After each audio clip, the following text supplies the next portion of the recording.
हम दोनों, लेकिन बिल्कुल सब जानते हैं कि इसे इतने में बेचना होगा, इतना चढ़ा के बोला है, वो जानता है इतने इतने में खरीदना होगा, इतने में लेना है। नहीं जानते होते तो सौदा होगा ही नहीं। तो हम थोड़ा आगे बढ़ के धर्म में भी वही बुद्धि लगाते हैं, बनिया है ना, बनिया और क्या करेंगे कि अपन को तो जानने से ही रोक दो, तो जानने से नहीं रोकेगा कम से कम पर अपना तो मानेगा तो नहीं अपना, एक स्टेप पहले रोक दो। क्यों? लेकिन एक स्टेप पहले तू नहीं रोक सकता है। पाकिस्तान की सीमा जहां लगती है वहां उल्लंघन करे तो तुम पकड़ सकते हो पाकिस्तानी, 2 किलोमीटर पहले ही पकड़ लें ऐसा नहीं चल सकता। आप समझे ना, सीमा के बाहर जाए तब तो ही पकड़ोगे। तो किसी का किसी को जानना ये सीमा का बाहर जाना नहीं है, ये अपराध नहीं है। इसलिए बनियाबाजी प्रवृत्ति छोड़ो। हमने बाबू भाई के साथ में 1000 यात्रियों को लेकर सब तीर्थों की वंदना की थी, 100 दिन की वंदना। सारे देश में गए, जितने भी सिद्ध क्षेत्र मिले, सिद्ध निर्माण वर्ष था ना, तो निर्माण भूमियों की वंदना करने की बात कही थी। उसमें भी एक मार्मिक बात कहता हूँ, जरा संबंधित नहीं है लेकिन बीच में याद आ गई कि वो जो धर्म चक्र बनाया था ना, वो हमने जयपुर में बनाया था। वो हमारे स्मारक में गाड़ी खड़ी रह करके एक एक पेंटिंग हमने कराई थी, सामने खड़े रह करके, ऊपर हम ही लोग लेकर के, गोदाका जी, हम पाटनी जी सब वहाँ फतेहपुर लेके गए थे सन 74 में। लेकिन जब बाबू भाई का कार्यक्रम देखा तो उसमें राजस्थान का एक भी गांव नहीं था, एक भी तीर्थ नहीं था। मुझे बाबू भाई गजब करते हो, हम इसे बना बना के मर गए और राजस्थान में तो जयपुर में भी नहीं आ रहे हो, ऐसा कैसे हो सकता है? ये कार्यक्रम आपको बदलना पड़ेगा। बोले हमने, ये बाबू भाई बैठे हैं, हमने सिद्ध क्षेत्रों के हिसाब से ये कार्यक्रम बनाया है। अब तुम्हारे राजस्थान में कोई सिद्ध क्षेत्र नहीं है तो हम क्या करें? अरे गजब हो गया। क्या? तब हमारी समझ में आया कि राजस्थान में कोई सिद्ध क्षेत्र नहीं है। रेगिस्तान से कौन मोक्ष जाएगा? और जयपुर जैसी नगरी छोड़ के कोई क्यों मोक्ष जाएगा, इतनी शांत नगरी? लेकिन मैंने कहा बाबू भाई ये गलत बात है। कौन कहता राजस्थान में सिद्ध क्षेत्र नहीं है? हमने ये पढ़ा है शास्त्रों में कि सिद्ध शिला 45 लाख योजन की है, और कोई जीव यहाँ से मरता है तो सीधी सिद्ध शिला में जाता है, एड़ा टेढ़ा नहीं जाता। फिर तो कभी सीधा चलना सीख देता है, पहले तो मजे टेढ़े चलते हैं, है ना। तो वहाँ कुछ जगह जब जहाँ से मोक्ष नहीं गया कोई, वो जगह खाली होना चाहिए। लेकिन शास्त्रों में लिखा है कि कोई जगह 1 इंच जगह भी खाली नहीं है। यहाँ तक कि समुद्र में से तो कोई मोक्ष जाने की संभावना कम है ना, तुरंत गति से जाते नहीं है, मनुष्य समुद्र में रहते नहीं है। लेकिन यहाँ से उठाकर उपसर्ग में लेके केवलियों को ऐसा समुद्र में फेंका लोगों ने, और उससे इतने केवली हुए कि समुद्र में 1 इंच जगह नहीं है कि जहाँ से कोई मोक्ष नहीं गया हो। बोलो राजस्थान से कोई मोक्ष गया कि नहीं गया? है ना। फिर मैंने सारी दुनिया में सुनाई ये बात, हर गांव गांव में जाकर, कि राजस्थान में कौन कहता सिद्ध क्षेत्र नहीं है? बोलो मंगलायतन सिद्ध क्षेत्र है कि नहीं है? और टोडरमल स्मारक, तीर्थधाम क्यों लिख दिया? अरे तीर्थधाम है इसलिए तीर्थधाम लिख दिया। तो कौन सा सिद्ध क्षेत्र है? कलात्मक, कलात्मक नहीं, सिद्ध क्षेत्र है। लेकिन मैं दूसरी बात कह रहा था कि हम सब जगह सिद्ध क्षेत्रों पे गए और तलाशा के यहाँ से कौन मोक्ष गए, यहाँ से कौन मोक्ष गए, यहाँ से कौन, सब जगह से क्षत्रिय लोग ही मोक्ष गए थे। 2-4 जगह ऐसी थी कि ब्राह्मण चले गए थे। कहीं से कोई बनिया मोक्ष गया हो हमको देखने में नहीं मिला, तो बहुत घबराहट है। क्योंकि हम सिद्ध कैसे करेंगे कि बनियों को भी मोक्ष होता है? यदि हम बनिया नहीं होते तो हमें चिंता भी नहीं होती है? क्यों? समझना। तब अंत में गए तो हम कहाँ पहुंचे? पटना। तो पटना से सुदर्शन सेठ मोक्ष गए थे। मैंने कहा चलो इसने मेरी लाज रख ली, नहीं तो कोई उदाहरण भी नहीं मिलता कि बनियों को मोक्ष होता है। ये तीर्थंकरों का धर्म बनियों के हाथ पड़ गया है। क्षत्रियों का धर्म बनियों के हाथ पड़ गया, इसलिए इसकी ये दुर्दशा हो गई है।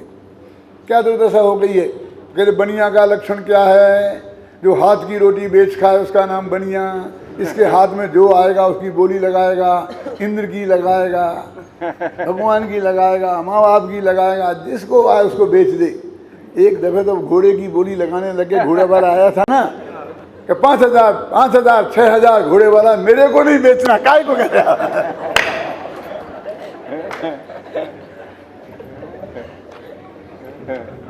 ये सर्वस्व त्यागियों का धर्म ये व्यापारियों के हाथ पड़कर इसकी ये दुर्दशा हो गई है।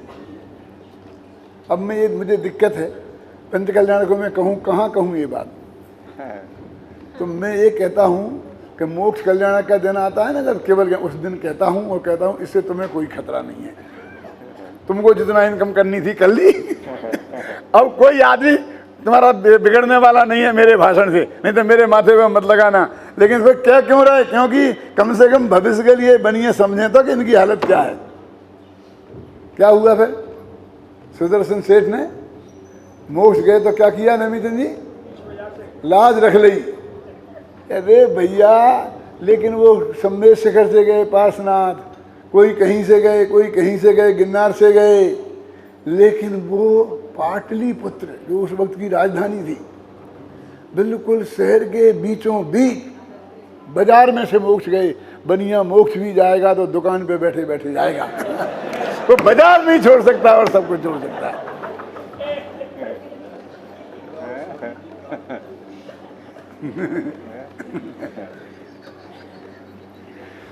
ये भी मैंने सब जगह सुनाई, और क्या क्या सुनाया फिर कभी बताऊंगा। बहुत सुनाया। देखो बाबू भाई बता रहे, हमारा और बाबू भाई का 2 का व्याख्यान होता था।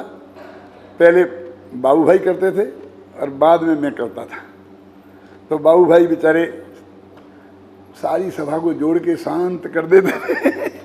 अपना वैराग्यमयी प्रवचन से खेत को जोत के जमीन को इतनी बढ़िया कर देते थे कि फिर मेरा नंबर आता था तो बहुत शांति से मैं अपनी सब बात कहता था। धर्म चक्र क्या है, कैसा होता है, वो सारी बातें मैं उसमें बताता था। तो यहाँ ये कह रहे हैं कि भाई है क्या कि ये जानने को अपराध हमने मान लिया। ये सबसे बड़ी गलती हुई कि हम सारी जिंदगी ये गुरुदेव के तत्व ज्ञान को सीख रहे हैं और फिर हमें सम्मा दर्शन क्यों नहीं हुआ। तो मैं कहता हूँ कि तुम सुन नहीं सकते, क्यों नहीं हुआ? सुना दें?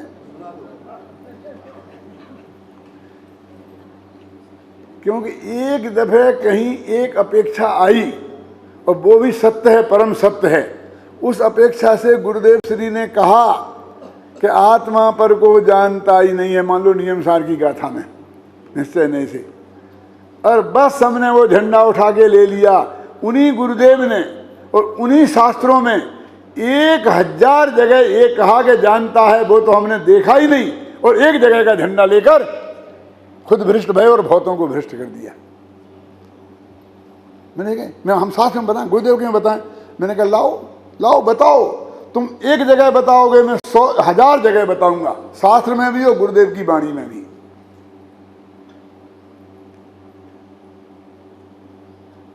मैंने गुरुदेव की वाणी गुरुदेव के मुख से सीधी भी सुनी है, और ये तो मैं गारंटी से कह सकता हूं अभिमान के साथ कि जितनी मैंने पढ़ी है शायद ही किसी ने पढ़ी हो। मैंने प्रवचन रत्नाकर जब दादा ने अनुवाद किया तो उसको 3-3 दफे पढ़ा संपादन करने के लिए, और फिर जब मैंने अनुशीलन लिखा तब एक दफे 3-3, 6-6 दफे पढ़ा उसे, और उसमें से छांटा कि क्या देना नहीं क्या देना। मालूम वो छांटने के लिए भी 6 दफे पढ़ना पड़ता है। क्यों? कि यदि मैं पहले ही निशान लगा दूंगा ये दे दो और आगे उससे बढ़िया बात निकल जाए तो, फिर उससे आगे वो बढ़िया बात निकल जाए तो पहले एक दफे पूरा पढ़ लो, फिर उसे करो, फिर करो, फिर लेके करके तब वो उसके 20 पेज में से 1 पेज में आपको देता हूं, बिल्कुल असली माल। मैं गारंटी से कहता हूं उसमें ऐसा कुछ नहीं बचता है कि जो उसका अर्थ है और उसमें नहीं दिया गया है।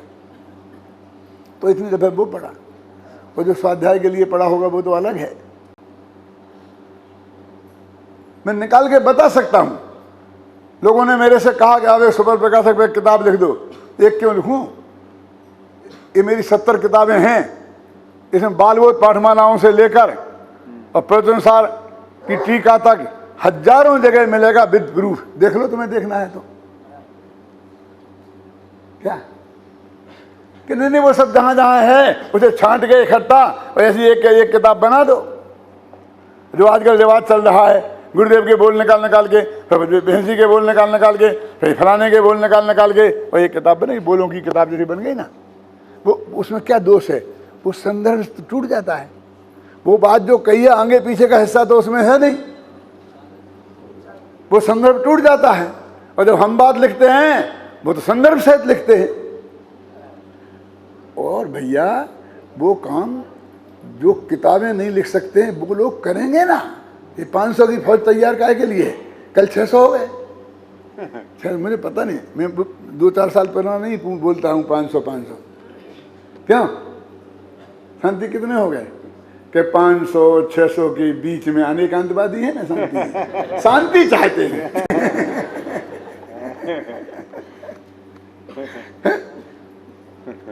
क्या ख्याल में? अरे भाई ये करेंगे, वो छांट के अन्ना जी ने कराया है कुछ काम, वो है ना तिन की गहराइयाँ, सूक्ति सुधा जैसी किताबें, इसने किया काम बहुत। क्या नाम तेरा? राजेश। हाँ, राजेश ने किया बहुत काम। करेंगे विद्यार्थी वो काम जो है ना, वो ये करेंगे। मैं क्यों करूं वो काम? भाई सारा जनागम ये कहता है कि आत्मा सुपर प्रकाशक है, सर्वज्ञत्व सर्वज्ञ है। सर्वज्ञत्व शक्ति निश्चय से है कि व्यवहार से? ये बहुत चक्कर था, व्यवहार से जानता है, पर व्यवहार से जानता। सर्वज्ञत्व शक्ति निश्चय से है कि व्यवहार से? सुपर प्रकाशकत्व शक्ति निश्चय से है कि व्यवहार से? 47 शक्तियाँ निश्चय से हैं कि व्यवहार से? 47 शक्तियाँ पढ़ो 700 पेज गुरुदेव के 47 शक्तियों का। और 700 पेज पढ़ने की फुर्सत नहीं हो तो मेरे 40 पेज पढ़ लो। मेरे समय सार में 40 पेज में होगी वही 47 शक्तियाँ, तो मालूम पड़ जाएगा क्या है, कितनी शक्तियाँ हैं। अरे 47 में से कम 8-10 शक्तियाँ तो इसी के लिए समर्पित हैं कि जिसमें ये लिखा गया आत्मा पर को जानता है। 47 शक्तियों में। और 47 शक्तियाँ कौन सी शक्ति कहाँ से निकाली है, पूज्य गुरुदेव श्री ने ये बताया है। उन्हें 47 शक्तियाँ पूरी याद थी, रोजाना उसका पाठ करते थे। और वो कहते थे जीवत्व शक्ति दूसरी गाथा में से निकली, त्यागोपादान शून्यत्व शक्ति फलां गाथा में से निकली, परिणाम शक्ति वो कलश है ना, स्वभाव भूता परिणाम शक्ति पुद्गल में जीव में, तो जिस गाथा में ये वर्णन है जिसका कलश है ये परिणाम शक्ति उससे निकली। ये बताते थे। इसका मतलब पूरे समय सार में ये बात भरी पड़ी है और वो उन्हें नहीं दिखती है। और वो ये गाथा पकड़ के बैठ गए, झंडा में लगा के देख लिया, उसका भी अपेक्षा सही समझते नहीं है। बहुत नुकसान हुआ मोक्ष समाज का। बच तो इसलिए गया कि भाग्य से उनकी बात ज़्यादातर लोगों तक नहीं पहुंची, समझे ना। और हमारी बात तो मल्टीप्लाई हो रही है। ये 500-600 कितने बोलूं, 550 विद्वान, इन्हें एक के दिमाग में वो कूट के भरी हुई है, सबने समझते हैं। फिर उनके माध्यम से उनके चेले के चेले। अब तो हम गुरु राम गुरु होते जा रहे। ये कल 3 पीढ़ियाँ गिना रही थी कि तुम बहुत धोखे में हो कि तुम हमारी पीढ़ी में हो। हमारी पीढ़ी में तो ये लोग हैं और तुम्हारे लिए तो 5 पीढ़ी में होने के लिए हमको 100 वर्ष से ऊपर के बनना पड़ेगा, तब जाके हो पाएंगे। और इनके 5 क्या 10 पीढ़ी में हम हो जाएंगे। हमारे अभय जी पढ़ाएंगे, फिर अभय जी का पढ़ाया हुआ पढ़ाएगा, फिर उसका पढ़ाया हुआ पढ़ाएगा, तो 10-20 पीढ़ी एक ही इसी जीवन में हो जाएंगे। 60-70 वर्ष के जीवन में क्यों हो गई होंगी कि नहीं हो गई होंगी, माल मल्टीप्लाई होता है। हमें क्या चिंता की बात है, हमें क्यों किसी से कहें, हम ऐसी क्यों किताब अलग लिखें, हम किसी के खंडन मंडन में क्यों पढ़ें, जरूरत ही नहीं है। वस्तु का जो स्वरूप है वो हाथ में रखे हुए आंवले के समान है। और वो सहज भाव से जब तक गुरुदेव की वाणी है, समय सार है, कुंद कुंद की वाणी है, वो जन जन तक पहुँचेगा और पहुँचेगा। हमने तो अक्षर अक्षर गुरुदेव की वाणी से मिलान करके लिखा है। कल एक बात मुझे आई थी, वो अभी कहने बिना नहीं रह सकता हूँ, समय भी हो गया, कि एक लड़के ने सुनाया था कि जैनापुरे कौन था कि उसने वो किताबें अपनी बालबोध पाठमालाएँ हैं ना, उनका कवर बदला, हेडिंग बदले और छपा के पढ़ाई। तो सबने बहुत खुशी पढ़ी कि बहुत बढ़िया सुनील जी, तुमने बहुत बढ़िया किताब लिखी। हैं? वो सुनील ने धन्यवाद हमें पास भिजवा ही नहीं कि दादा ये तो आपका माल था। मैं आपसे पूछता हूँ कि वो किताबें तो उस वक्त की लिखी हैं, पहले जाते थे गुरुदेव के सामने बैठ के पढ़ते थे, फिर वहाँ करेक्शन होते थे, जो भी होते थे, उसके बाद छपी हैं सारी पाठमालाएं, 8 की 8 शाम को भक्ति के बाद हैं, भगते थे ना देखो बाबू भाई ऐसे। और अकेले गुरुदेव नहीं, राम जी भाई, हिम्मत भाई, खेमजी भाई, ये सारे पंडित बैठते थे और बराबर कुश्ती होती थी। इतनी प्रमाणिक किताबों के भी ये उन गुरुदेव के भक्तों में नहीं चलेंगी। अभी हम किसको विरोधी माने और किसको विरोधी नहीं माने। आप कहते हो उन्हें मत सुनाओ, कह बे विरोधी है। अरे उनसे बड़े विरोधी तो तुम हो, कि बे नहीं पढ़ाने देंगे। अरे बे नहीं पढ़ाने देंगे और तुम नहीं पढ़ाने देंगे, हमारे लिए कौन है? बोलो क्या करें? और तुम्हें सुनाएं तो उनने क्या पाप किया कि उन्हें क्यों नहीं सुनाए? कोई शर्त रखी जाती है ऐसी पहले से क्या हम किसी को सुनाएंगे किसी को नहीं सुनाएंगे? मुनिराजों ने शेर के सामने रखी थी, हम तो सबको सुनाएंगे। किसको? सबको, सातों जात को। है क्या कहते हो? शर्म नहीं आती तुम्हें? हमें तो भगवान ने तो तिरंचों को भी सुनाई, कुत्ते बिल्ली को भी सुनाई, तो हमें सातों जात में हम तो मनुष्य ही तक रहे, आगे कहाँ बढ़े? पर हमने ये सारी मुमुक्षु समाज हमारे साथ है। जब हम ये कहते हैं कि हमारे महाविद्यालय में यादव भी पढ़ता है, क्यों? और वो आया था ना उमराला का, कौन पढ़ता है वो? उमराला का कौन था? फूलचंद। वो कौन था ये बाबू भाई जानते हैं? मुझे पता नहीं है, समझ गए ना? तो आप छाती फूल जाती कि नहीं? और मंगलायतन भी छाती चौड़ी कहता हमारे यहाँ भी यादव हैं, फलाने हैं। ये गौरव की बात है कि दुख की बात है? कि मेरी बात से कौन सहमत नहीं है? बोलिए, प्रतिबंध है किसी का? और बेचारे सब बनियों के लड़के बैठे रहते हैं और वो यादव आकर उसे चांस मिलता है यहाँ बोलने का। क्यों? कि वो यादव है। वो मिलता कि नहीं मिलता? ये सब अजैन फैमिली से आया है, ये इतना अच्छा होशियार लड़का है, इसने ये किया है ये किया है। मैं सोचता हूँ कि यार मैं भी वहाँ पैदा हुआ होता तो थोड़ी, मैं तो ये समझता था कि मैं यादव इन बनियों के बीच में जाऊँगा तो मेरी क्या दुर्दशा होगी। लेकिन यहाँ तो मैं पूछ रहा हूँ यादव होने पर भी मुझे नहीं पता तू यादव है कि कौन कौन यादव है, मुझे नहीं पता। क्यों? अरे मैंने कहा तुमने गलत समझा था तो हम क्या करें? हम बनियों ने तो उस नेमिनाथ नामक यादव को भी पूजा था। तो तुम कौन सी बड़ी बात हो? इस बात को स्पष्ट किया गया है। थोड़ा पढ़ते हैं। जिस प्रकार कोई पुरुष ईंधन और अग्नि को मिला हुआ देखकर ऐसा झूठा विकल्प करे कि जो अग्नि है वही ईंधन है और जो ईंधन है वही अग्नि है, अग्नि का ईंधन है और ईंधन की अग्नि है, अग्नि का ईंधन पहले था और ईंधन की अग्नि पहले थी, अग्नि का ईंधन भविष्य में होगा और ईंधन की अग्नि भविष्य में होगी, तो वह अज्ञानी है, क्योंकि इस प्रकार के विकल्पों से अज्ञानी पहचाना जाता है।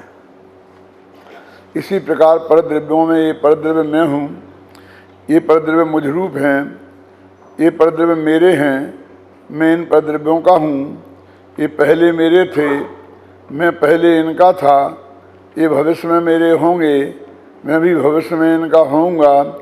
इस प्रकार झूठे विकल्पों से अप्रतिबुद्ध अज्ञानी पहचाना जाता है। ईंधन और अग्नि,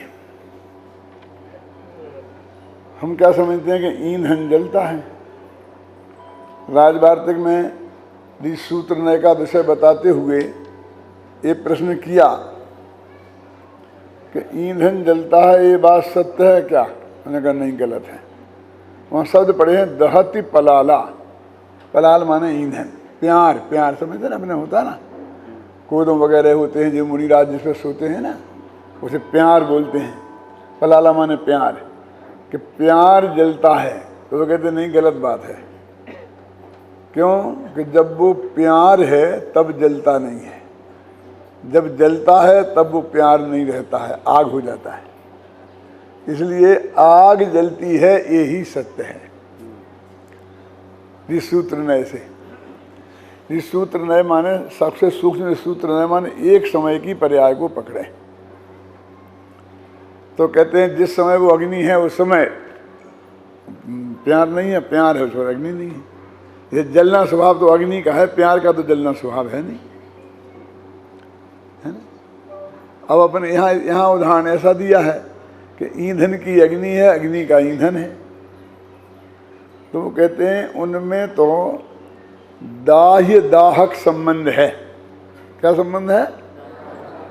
ईंधन जलता है और अग्नि उसे जलाती है। तो जो जिसको जलाए वो उसका होगा, क्यों है? हमें आकर कोई जलाया, मिट्टी का तेल डाल के आग लगाए तो वो हमारा होगा? गजब हो गया। आप ईंधन अग्नि का कहते हैं और अग्नि का ईंधन को कहते हैं। उनमें तो परस्पर दाही दायक संबंध है। वो दोनों एक कैसे हो सकते हैं? ऐसे ही कहते हैं कि आत्मा के ज्ञान में झलकने वाले जो ज्ञेय हैं वो स्त्री, पुत्र, मकान, जायदाद, नगर, देश, गांव, दुनिया और शरीर और मोह राग द्वेष के परिणाम, ये सब आत्मा के ज्ञेय हैं और आत्मा उनका ज्ञायक है। जैसे दाही दाहक संबंध वाले ईंधन में एक दूसरे का कोई नहीं होता है, ऐसे ही ज्ञेय ज्ञायक संबंध वाले पर ज्ञेयों के साथ आत्मा का कोई संबंध नहीं होता है। जलाता है ना, ये संबंध तो है, जलाता है, इसे भी संबंध कहते हैं। क्यों? तो जैसा हम ईंधन जुदा है और अग्नि जुदा है, ऐसा करें। आज तक न ईंधन अग्नि रूप हुआ है, न अग्नि ईंधन रूप हुई है, और न भविष्य में कभी ईंधन अग्नि रूप होगा, न अग्नि ईंधन रूप होगी। ऐसे ये परगे आज तक न आत्मा रूप हुए हैं, न आज हैं और न ये कभी होंगे। तो ऐसा जो विकल्प करता है अग्नि और ईंधन के संबंध में एकत्व का, वो अज्ञानी है। तो आत्मा और ज्ञेय पदार्थों के संबंध में एकत्व का जो विकल्प करता है वो अज्ञानी है, और जो भिन्नत्व की बात ना जानता है वो ज्ञानी है। कितनी सरल और सीधी बात है। लोक में तो कहने का व्यवहार तो सब कुछ है। कहते ये हमारे मित्र हैं और ये हमारे शत्रु हैं। शत्रु को भी हमारे कहने का व्यवहार तो है ना, क्यों? यदि मित्र हमारे हैं, शत्रु हमारे नहीं, तो किसके? उनका जो शत्रु नाम पड़ा है वो तो हमारी तरफ से ही पड़ा है। उनका नाम तो कोई रमेश, सुरेश, महेश होगा। जो हमने शत्रु नाम से उसे पुकारा वो अपनी अपेक्षा ही तो पुकारा है ना। तो ऐसे ही ईंधन को अग्नि का शत्रु है, जला देती है, उसको बेचारा भस्म कर देती है। अब तुम उसका कह रहे हैं। ऐसे ही ज्ञेय से आत्मा का क्या लेना देना है? बिल्कुल जुदा पदार्थ है। तो उसे अज्ञायक का मानना ये अज्ञान है। अब ये दो गाथाओं का अर्थ हो गया। पढ़ने टीका में यही बात कही। अब तीसरी गाथा, ऐसी असंभव कल्पनाएं मूढ़ जन नित ही करें, भूतार्थ जानन हार जन ऐसे विकल्प नहीं। ये विकल्प का मतलब जो हमारे चित्त में विकल्प की तरंग खड़ी होती है वो मतलब नहीं है। विकल्प माने एकत्व बुद्धि, विकल्प माने ममत्व बुद्धि, विकल्प माने कर्तृत्व बुद्धि, विकल्प माने भोक्तृत्व बुद्धि। तो जो जीव जो ज्ञेय हैं उन ज्ञेय पदार्थों में एकत्व, ममत्व, कर्तृत्व और भोक्तृत्व करता है, वो अज्ञानी है। वो कौन करता है? अज्ञानी करता है। अपनी बात थोड़ी है। हम इतने माहिर हो गए हैं, जब रामचंद्र जी और लक्ष्मण जी वन में गए हुए थे तो रामचंद्र जी तो जंगल में कुटिया में रहते थे सीता जी के साथ आराम से। सारे भोजन वगैरह की सब व्यवस्था तो लक्ष्मण को करनी पड़ती थी। तो आसपास का जो गांव होता था वे उसमें जाते थे और जो भी कर करा करके व्यवस्था लाते थे, है ना। अब वो साधारण आदमी तो थे नहीं, छिपते तो थे नहीं, और अब क्या कहूँ मैं, तेजस्वी थे, ख्याल में है ना। अब मतलब जरा जल्दी गुस्सा आ जाने वाले थे, क्या क्या है? तेजस्वी थे, समझ में है ना। तो चाहे जहाँ भिड़ पड़ते थे, चाहे जिससे भिड़ पड़ते थे, जिससे भी कोई बात हुई हो बदले जाते थे और हर जगह जाकर के राज दरबार में पहुँच जाते थे। वहाँ जाकर कुछ ना कुछ होता था, वहाँ बस धमाधम पहुँच जाते थे। वहाँ राजा के यहाँ घोषणा हो रही थी कि जो मेरी लड़की को इसे के दिल को जीतेगा, ये करेगा, जो कुछ भी होगा तो उसे मैं आधा राज दे दूंगा, कन्या दे दूंगा, ये करने दूंगा। पहुँच गए वहाँ। अब बताए नहीं मैं कौन हूँ, कहाँ का हूँ। तो वो राजा तो प्रतियोगिता में तब शामिल होने दे जब पूरी क्वालिफिकेशन समझ ले, क्योंकि यदि ये जीत गया और एक कोई नीची जाति का हुआ तो फिर मैं कन्या की शादी करूँगा कैसे, हैं? तो ये परिचय बताए ही नहीं, ना बाप का नाम बताए, ना गांव का नाम बताए, ना जाति बताए, क्योंकि ये तो अज्ञातवास में थे। यदि वो बता देते तो फिर अज्ञातवास खत्म हो जाता। अज्ञातवास माने जंगल में रहे ऐसा अर्थ नहीं होता है। बहुत दिनों तक नगरों ही नगरों में घूमते रहे, पढ़ना जरा पद्म पुराण, ख्याल में है ना। माने अपना परिचय दिए बिना साधारण नागरिक बनकर रहें, कोई पहचान ना पाएगा ये राजा है, उसका नाम है अज्ञातवास। भले ये अयोध्या की सीमा में रहें तो कोई चिंता की बात नहीं है। पांडव लोग भी अज्ञातवास में रहे थे। तो उन्होंने क्या किया कि इन्होंने ठोकी जो भी उनको उत्तेजनात्मक बातें, तो वहाँ से उन्होंने इनके ऊपर बाणों की वर्षा की। तो उसमें लिखा है पद्म पुराण में पढ़ना कि उन्होंने उनके बाण आए तो एक ही हाथ में पकड़ लिया, दूसरा आया तो एक ही हाथ में पकड़ लिया, तीसरा आया तो इधर ऐसा दबोच लिया, चौथा आया तो ऐसा दबोच लिया, पांचवा आया तो ऐसा दबोच लिया, छठवां आया तो ऐसा दबोच लिया, सातवां आया तो टांग में दबोच लिया। और जब सब भर गए तो जब अंतिम बाण आया तो ऐसा मुंह फैलाया और दोनों दांतों से, क्या जरा भी देर हो जाती तो क्या होता, सीधा तालू में बाण चला जाता। इसे बोलते हैं धीर। वीर और धीर समझते हो? जिनमें आक्रमण की क्षमता होती है उन्हें बोलते हैं वीर, और जिनमें आक्रमण को बर्दाश्त करने की क्षमता होते हैं उन्हें बोलते हैं धीर। तो उन्होंने अपनी धीरता का प्रदर्शन किया। मैं तुम पर आक्रमण नहीं करूंगा, तुम्हारे मन में जितने हो करके देख लो।